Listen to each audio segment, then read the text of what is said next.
Hello dear students, आज हम लोग बात करने वाले हैं। आप लोग को पता होना चाहिए बाबू लोग कि जेएसएससी के द्वारा एक न्यू नोटिस रिलीज किया गया है जिसमें से बताया गया है कि सीटेट वाले फिर से फॉर्म फिलअप कर सकते हैं। मतलब इसके डेट को ये तो सीटेट वाला तो पहले ही बता रखा था, लेकिन इसके डेट को एक्सटेंड कर दिया गया। जो इस बार सीटेट क्वालिफाई किए होंगे उसके लिए एक सुनहरा मौका है। तो इसी के बारे में डिटेल जानकारी प्राप्त करेंगे कि किस तरह के फॉर्म को फिलअप जो बच्चे कर रहे हैं गलती, वो गलती आप लोग ना करें, उसके लिए उसके रिगार्डिंग भी हम लोग बात करने वाले हैं आज कि किस तरह फॉर्म को सही से फिलअप किया जाएगा। तो चलिए बिना लेट के स्टार्ट करते हैं आपके अपने प्यारे से यूट्यूब चैनल ब्राइट फ्यूचर पे। देखिए सबसे पहले आप लोग को फॉर्म जो ऑलरेडी पहले से कर लिए हैं उसके लिए भी नोटिस है, क्योंकि करेक्शन ऑफ डेट जो है इसमें दे रखा है। तो पहले जो फॉर्म फिलअप किए हैं वो भी आप लोग करेक्ट कर सकते हैं। हम एक सही आइडिया बता देते हैं कि कैसे आप लोग को फॉर्म फिलअप करना है और जनरली क्या बच्चे गलती कर रहे हैं वो भी उसके बारे में भी हम लोग डिस्कस करेंगे। आप लोग सबसे पहले नोटिस दिखाते हैं। देखिए आप लोग को पता होना चाहिए कि कोई सा भी अगर नोटिस आता है ना तो वो इस तरह फैलता है ना कि जैसे होता है ना कि मतलब आजकल का तो रूमर्स भी इतना भयानक तरीके से वायरल हो रहा है, रूमर्स जिसको बोलते हैं, जिसकी वजह से स्टूडेंट लोग कंफ्यूज है कि रियली में ये सही है कि नहीं, है ना। तो इसका ऑफिशियल वेबसाइट में देखते हैं। ऑफिशियल वेबसाइट में दे रखा मतलब ये पक्का सही होगा। तो इसका ऑफिशियल वेबसाइट क्या है बाबू? तो इसका ऑफिशियल वेबसाइट है jcc.nic.in। तो सबसे पहले वही सर्च करते हैं jcc.nic.in, है ना। ये आपका सर्च करते हैं, देखते हैं इसमें सही में रियली में जो नोटिस दे रखा वो सही है कि नहीं। और वो सर्च करने के बाद याद है कि बाबू सबसे फर्स्ट ऑप्शन आता है home, Jharkhand staff selection commission और गवर्नमेंट ऑफ इंडिया। इसमें क्लिक करना है आपको। ये क्लिक करने के बाद ये देखिए सबसे फर्स्ट ऑप्शन में लिखा हुआ वो एप्लीकेशन फॉर्म सप्लाई, इसमें क्लिक करना है। इसमें क्लिक करना है आपको। ये क्लिक हो गया। अब देखिए ये जब क्लिक हो बाबू तो चौथा नंबर ऑप्शन में देखिए पहला दूसरा तीसरा चौथा में क्या लिखा हुआ? Link for online application form registrant of Jharkhand holding a CTET certificate और certificate issued by the neighbouring state, है ना। ये कोड दे रखा उसका। इसमें आपका जो बगल में लिखा हुआ अप्लाई नाउ पे इस पे क्लिक करना है। ये आपका एक अलग वेबसाइट में लेते जाएगा। और ये क्लिक करने के बाद देखिए बाबू यहाँ इंपॉर्टेंट इंफॉर्मेशन लिखा हुआ है।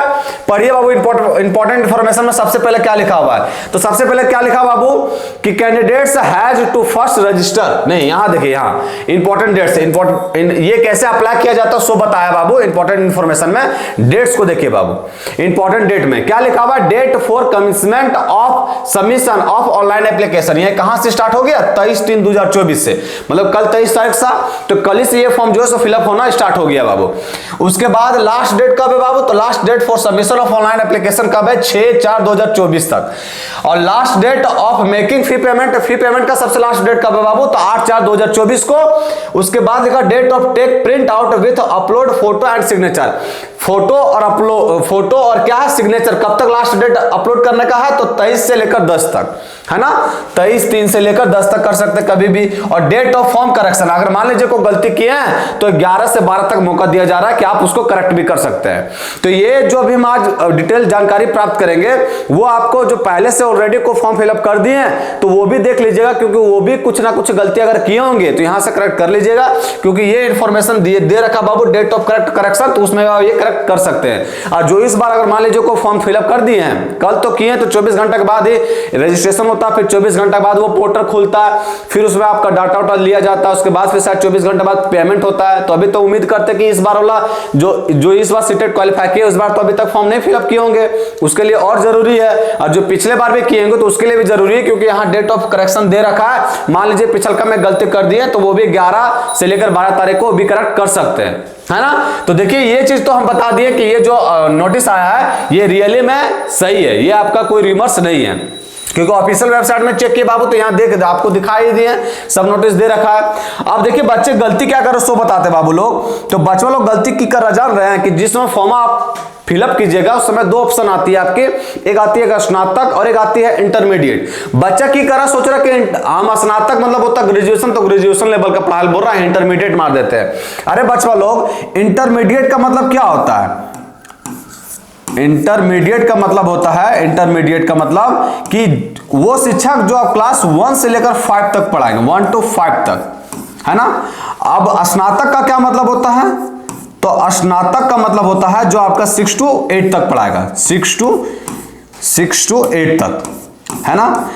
6 to 8 तक। अब मान लीजिए जिसके पास डीएलएड का सर्टिफिकेट है बाबू, जिसके पास डीएलएड का, जो डीएलएड कर लिए हैं, तो वो तो आपको ये फॉर्म को भर सकते हैं, है ना। इंटरमीडिएट और जो बीएड की है बाबू, बीएड के लिए बता रहे हैं, जो बच्चे गलती क्या कर सो बता रहे हैं, बीएड किए हैं तो वो सोच रहे हैं कि 1 to 5 हमको स्नातक तो पढ़ा नहीं सकते, क्योंकि उसको ये पता नहीं है कि स्नातक में कौन सा बच्चे को पढ़ाना है और इंटरमीडिएट में कौन से बच्चे को हम लोग को पढ़ाने का मौका दिया जाएगा। तो वो सोच रहा है स्नातक मतलब वो तो ग्रेजुएशन, तो उसका बच्चा को पढ़ाने मिलेगा। नहीं बाबू, स्नातक का मतलब है 6 to 8 के बच्चों को आपको पढ़ाने का मौका दिया जाएगा, और इंटरमीडिएट का मतलब है 1 to 5 तक। अब बताओ बाबू, बीएड होल्डिंग, इसमें बच्चा गलती क्या कर रहा है सो बता रहे हैं। बीएड होल्डिंग है तो वो जो है इस फॉर्म को फिलअप कर दे रहा है जो सिर्फ बीएड होल्डिंग है। अब बाबू अब ये नियम आया, क्या नियम आया कि जो बीएड सिर्फ किए हैं उसको 1 से 5 तक मौका, मतलब 1 to 5 तक प्राइमरी में जिसको बोल सकते हैं 1 to 5 तक पढ़ाने का मौका दिया ही नहीं गया है। इस बार हम लोग जो बीएड होल्डिंग कैंडिडेट है बाबू, उसको अभी आप लोग को पता होना चाहिए कि जो सिर्फ बीएड होल्डिंग कैंडिडेट है वो जो है 1 to 5 तक फॉर्म फिलअप कर ही नहीं सकते। तो बताओ बाबू, जब 1 to 5 तक फॉर्म फिलअप करवे नहीं करेंगे तो अब जबरदस्ती का इंटरमीडिएट में काहे टिक कर रहे हैं। इसका मतलब अगर आप इसमें टिक कर रहे हैं तो 100% है कि आपका एडमिट कार्ड आना नहीं है। अब आप बेकार में पूरा, इसीलिए कोई सा भी फॉर्म फिलअप करते हैं ना जो बहुत दिन के बाद आता है, जैसे ये तो ऐसा है नहीं बाबू कि अभी फॉर्म फिलअप किए तो चलो इस बार कुछ गलती कर दे तो नेक्स्ट टाइम सही करके एग्जाम निकाल लेंगे, तैयारी रहेगा तो, है ना। ये क्या बाबू, देखिए ना 2016 सबसे लास्ट आया था और 2016 के बाद 2024 में आया, कितना साल का इंटरवल है देख लीजिए, लगभग 8 साल का। तो आप सोच रहे हैं कि 8 साल में अगर फिर इंतजार कीजिएगा तो पता चलेगा आपका बाल बच्चा सभी चीज हो गया, शादी ब्याह बाल बच्चा सब चीज हो गया, तो उतना दिन तक इंतजार होता नहीं है। तो एक बार मौका दिया जाता तो सबसे पहले फॉर्म फिलअप करने के समय ये चीज देखिए कि हम जो रियली में फॉर्म फिलअप कर रहे हैं वो सही है या नहीं, है ना। तो ये गलती नहीं कीजिएगा। जो सिर्फ बीएड कैंडिडेट है बाबू वो आपका इंटरमीडिएट में जा ही नहीं सकते, उसको जो है सो ये फॉर्म इसमें भरना होगा, मतलब स्नातक में 6 to 8 के लिए। क्योंकि क्या बोला लास्ट में ऐड किया बाबू कि जो सर्टिफिकेट होल्डिंग होगा, जिसके पास सर्टिफिकेट क्वालिफाइड किए हैं वही फॉर्म फिलअप कर सकते हैं। तो सर्टिफिकेट में आप लोगों को पता होगा कि जो बीएड वाला है बाबू उसका 1 to 5 जो पेपर 1 होते हैं वो तो डिस्ट्रॉय कर दिया, मतलब उसका कोई पास करना या ना पास करना कोई मौजूदा नहीं है। और प्राइवेट सेक्टर में काम आ सकता है, गवर्नमेंट सेक्टर में पास नहीं आ, मतलब कोई काम नहीं हो सकता है। वो पेपर 2 ही सिर्फ यूज होगा जो 6 to 8 के लिए। तो पेपर 2 ही 6 to 8 के लिए एलिजिबल है बाबू। तो यहां आप सर्टिफिकेट आपके पास है सीटेट का, उसके बावजूद भी इंटरमीडिएट भर ले जा रहे, तो गलत बात है। ये चीज आप लोग गलती नहीं कीजिएगा, मैक्सिमम बच्चे कर रहे हैं, इसलिए आप लोग से रिक्वेस्ट ये गलती कभी नहीं कीजिएगा, क्योंकि बीएड वाला स्टूडेंट जो 6 to 8 के लिए ही सिर्फ एलिजिबल रहा। अब ये 1 to 5 प्राइमरी जिसको बोलते वो एलिजिबल नहीं रहा, तो इसलिए इंटरमीडिएट पर कभी भी भूल कर टिक करना नहीं है। जिसमें फॉर्म को फिलअप कीजिएगा उसमें आएगा ये दोनों ऑप्शन, तो वो गलती ना करें, पहला चीज। और दूसरा चीज बाबू, जो स्नातक की तैयारी कर रहे हैं आप लोग को पता होना चाहिए कि 4 पेपर में इसका एग्जाम होगा। इसका एग्जाम जो है सो पेपर 1, 2, 3, 4 में रहेगा, है ना। तो पेपर 1 जो रहता है बाबू लोग, पेपर 1, फिर आपका है पेपर 2, और फिर आपका है पेपर 3, 4 पेपर में एग्जाम होगा इसका। और एक रहता है आपका पेपर 4, है ना। अब पेपर 1 में जो बाबू वो आपका लैंग्वेज सब्जेक्ट है ना। तो आप कोशिश कीजिएगा, अगर आप झारखंड के ओरिजिन है, बोला भी है इस बार जो मौका दिया जा रहा है वो क्या कहा, वो बोला है ना बाबू, मोटा मोटा अक्षर में लिखा है कि सीटेट क्वालिफाई भी होना चाहिए और उसका रजिस्ट्रेंट जो है सबका झारखंड होना चाहिए, मतलब वो झारखंड का निवासी होना चाहिए, ये बोला है। तो ऐसा हम उम्मीद करते हैं, ये सही भी उम्मीद कर रहे हैं कि जो झारखंड के निवासी होंगे वो 100% बाबू लोग कि इंग्लिश का अपेक्षा उसका हिंदी अच्छा रहता है। अब इंग्लिश मीडियम के बारे में बात नहीं कर रहे, इंग्लिश मीडियम में हो सकता है उसका इंग्लिश अच्छा रहे, लेकिन जो नॉर्मली क्लास किए हैं, नॉर्मली जो स्कूल में पढ़े हैं, उसका इंग्लिश की अपेक्षा हिंदी अच्छा रहता है। तो कोशिश कीजिएगा कि आप पेपर 1 में भी हिंदी रखिए, है ना, पेपर 1 में भी हिंदी रखिए, और पेपर 2 भी आपका लैंग्वेज पेपर है तो इसमें भी आप हिंदी रखिए, है ना। मैथ के कैंडिडेट है, मैथ का फॉर्म भर रहे, तो अब ये पेपर 3 जो सभी के लिए सेम है, आपको 5 सब्जेक्ट आता है, इसमें जीके जीएस रहेगा, आपका एलिमेंट्री मैथ रहेगा, फिर आपका रीजनिंग रहेगा, 5 सब्जेक्ट जिसको बोले हैं समसामयिका, है ना। फिर आपका रीजनिंग रहेगा, फिर आपका रहेगा आपका जीएस रहेगा, और हिंदी और इंग्लिश रहेगा, है ना, हिंदी और इंग्लिश रहेगा। ये 5 सब्जेक्ट दे रखा है, ये रहेगा। और ये जो पेपर 4 है वो पेपर 4 क्या दिखाता है कि आप किस सब्जेक्ट का टीचर बनेंगे। अगर मान लीजिए टीचर बन जाते हैं तो कौन सा सब्जेक्ट आप पढ़ाएंगे। तो आप ये पेपर 4 वही सिलेक्ट करता है। अब यदि आप मैथ में जा रहे हैं तो ससुरा पहले की था कि दुए सब्जेक्ट रहता था इसके साथ कि मैथ और फिजिक्स वाला, लेकिन अब जो बाबू अब मैथ सिर्फ नहीं, अगर मैथ का टीचर आप बनना चाहते हैं तो मैथ के साथ आपको फिजिक्स का ज्ञान होना चाहिए, फिजिक्स के साथ केमिस्ट्री का ज्ञान होना चाहिए, मतलब इसमें 3 4 5 सब्जेक्ट दे रखा है, उसमें किसी 3 सब्जेक्ट का कॉम्बिनेशन होना चाहिए। मतलब आप मैथ ले रहे हैं तो सब दोनों का भी ज्ञान होना चाहिए। सभी का वेटेज सेम सेम है, वो 60 नंबर का है, समझ में आया। ये 4 पेपर में एग्जाम होगा। तो आप लोग का हिंदी अगर बढ़िया, ऐसा उम्मीद करते बढ़िया होगा, नहीं भी बढ़िया होगा तो हिंदी सिलेबस निकाल के हल्का सा यूट्यूब पे फ्री ऑफ कॉस्ट बहुत सारा वीडियो मिल जाता है, वहां से तैयारी कर लीजिए। बच जाता ये जीके जीएस जो अभी तक तैयारी कर रहे हैं बाबू, उसका तो ये जो है पेपर 3 वो एलिमेंट्री मैथ रहता है, रीजनिंग रहता है, जीके जीएस का तो माँ बाप है नहीं, हिंदी और इंग्लिश ऑलमोस्ट इसका लोगों का अच्छा ही रहता है। ये बच जाता है पेपर 4, तो पेपर 4 तो फिजिक्स और केमिस्ट्री तो हम नहीं कर सकते बाबू, लेकिन मैथ के लिए आप लोग को हम बताए हैं कि हम जो इसी प्लेटफॉर्म पे free of cost Babu, free of cost जो है सो इसी प्लेटफॉर्म पे टॉपिक वाइज प्रीवियस ईयर का क्वेश्चन पेपर डिस्कस किए कि नहीं। जैसे मान लीजिए क्वाड्रेटिक इक्वेशन का, कॉम्प्लेक्स नंबर का, सभी जो है बाबू चैप्टर वाइज और उसका प्रीवियस ईयर का क्वेश्चन पेपर आया, सभी डिस्कस किए हैं।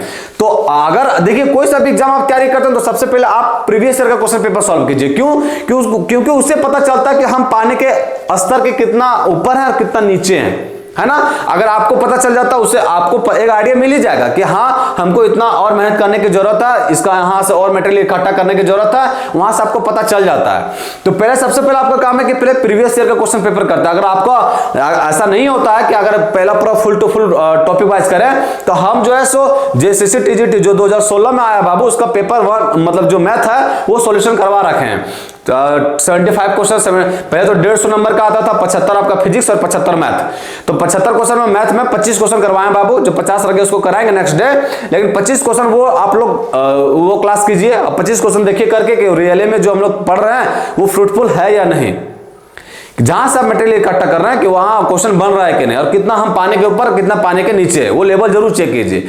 जब वो लेवल चेक हो जाता है बच्चा लोग, तो अगर आपको लगता है कि हाँ हम और बेटर कर सकते हैं या और हमको तैयारी करने की आवश्यकता है, तो आप क्या करना है, आपको जो है सो आप अभी तो इतना समय रहा नहीं बाबू, इलेक्शन के बाद तो एग्जाम होगा ये, है ना। इलेक्शन के बाद ये आपका एग्जाम होगा, अभी तो एग्जाम ऐसा उम्मीद है कि नहीं होगा। इलेक्शन के बाद मतलब जून जाएगा, जून जुलाई ले, तो उस समय एग्जाम होगा, तो 2-3 महीना आपके पास समय है।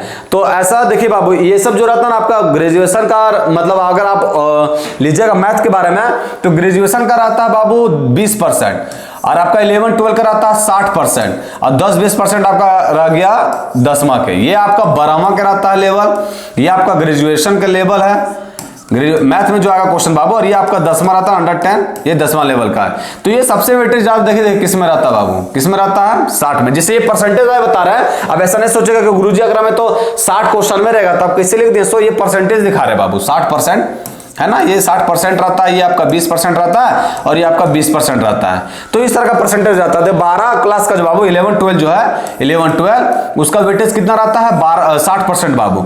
तो हम जो है सो आपको ऐसा उम्मीद करते हैं कि 11-12 सही से किए ही होंगे, अच्छा नंबर आया ही होगा। तो आप लोग को हर टॉपिक के बारे में कुछ ना कुछ आइडिया होगा ही, है ना। अगर नहीं होगा तो वो आइडिया इकट्ठा कर लीजिएगा, है ना। उसके बाद फिर आप लोग को क्या करना कि जितने भी प्रीवियस ईयर के क्वेश्चन पेपर है टॉपिक वाइज कंप्लीट कीजिए उसको।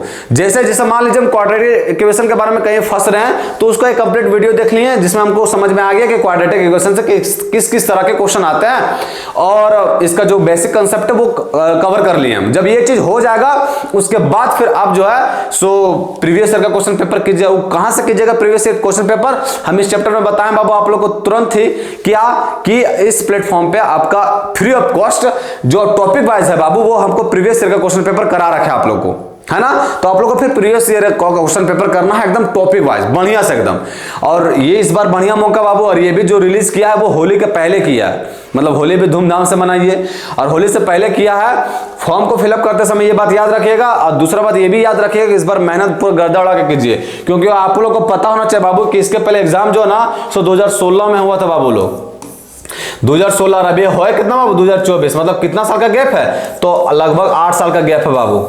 तो अगर इस बार नौकरी लेना चाहते हैं या 8 साल व्यतीत नहीं करना चाहते हैं तो इस बार बढ़िया मौका है, इसीलिए मेहनत कीजिए गर्दा उड़ा के, और इस बार एकदम पक्का सिलेक्शन लीजिए। और पूरा क्वेश्चन भी पढ़ना, आंसर भी पढ़ना, उसके साथ साथ फॉर्म जो सबसे पहला स्टेप है फॉर्म फिलअप करने का, वो सही तरीके से फॉर्म फिलअप कीजिएगा, है ना। तो आज इसी बेसिक इन्फॉर्मेशन आप लोग को देना था बाबू। बहुत सारे स्टूडेंट गलती कर रहे हैं ये चीज, तो ये चीज आप कृपया गलती ना करें, है ना। तो ठीक है बाबू, फिर आप लोग को नेक्स्ट जो अपडेट आता है वो बताएंगे फिर, और क्वेश्चन भी करेंगे हम लोग। 25 क्वेश्चन डिस्कस किए हैं, प्रीवियस जो 2016 में आ चुका है, अब उसी को प्रोसीड करेंगे आगे नेक्स्ट क्लास में। तो आज यही इंफॉर्मेशन देने थे बाबू आप लोग के लिए। तो चलिए आज के लिए इतना है, फिर मिलते हैं कल। जय हिंद बच्चों।